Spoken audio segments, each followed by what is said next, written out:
Mangita na sa tadari sa to ang mini garden guys, kung unsa ang isudan karong panihapon gawan uwan man.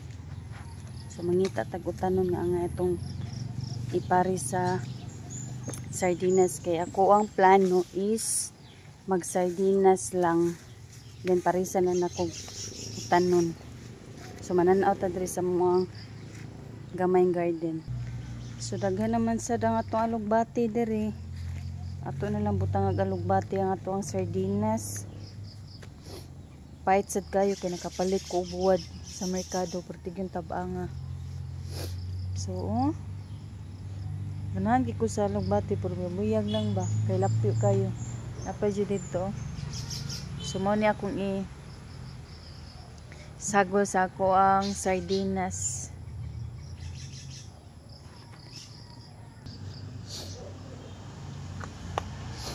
So nindot yun no, advantage kayo basta puyo tag ka ng bukid-bukid ba kay makapananom-tanom ta, makasave ta sa ato ang gastonon kada adlaw.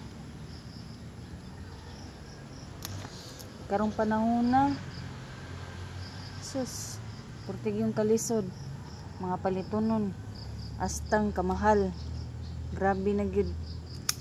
Unang dapat mas maayog yung natay tanom-tanom. Fresh na fresh. So mo na yung nakanindot nga nagitay tanom, advantage kaayo.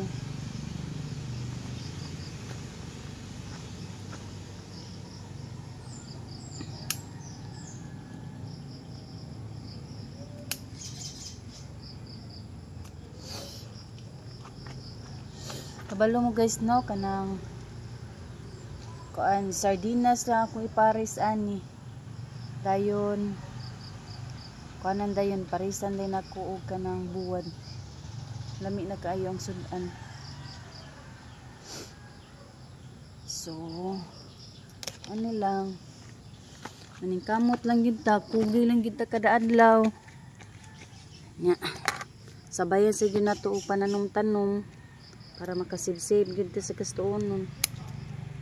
Hindi gyud lalim ang mga palitonon ron. Puros na ginisaka ba. Nya kung kuan ra gani usa ra gani ang mangitag panginabuhi, lisod kaayo gyud, as in kuwang-kuwang gyud ang ato ang kuan kanang panginahanglan. Unang mas maayo gyud nga dili lang gyud ang atong bana no ang mangitag panginabuhi, hasta sad ta ba tabang-tabang ta kay lisod kayo labi na kay dagang mga anak. Mabitaw ni akong purpose nga mananom-tanom ko kay para makasave-save ba sa ginagmayng gastoonon. Kay bisan ngon nila atong sudan busog na jud kay ta. Ang importante lang yun no nga nagitay makaon kada adlaw ba, dili na ta mangita og mga unsa pa nga mga sudanon So ani siya. Pag naging adlaw pa man nina akong gipangwaan. Na naman sad.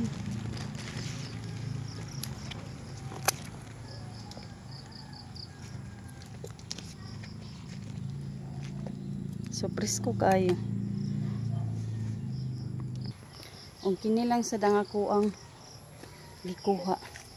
Okay na kayo ni. Bites na kayo ni siya isagol sa sardinas nya plus buwan.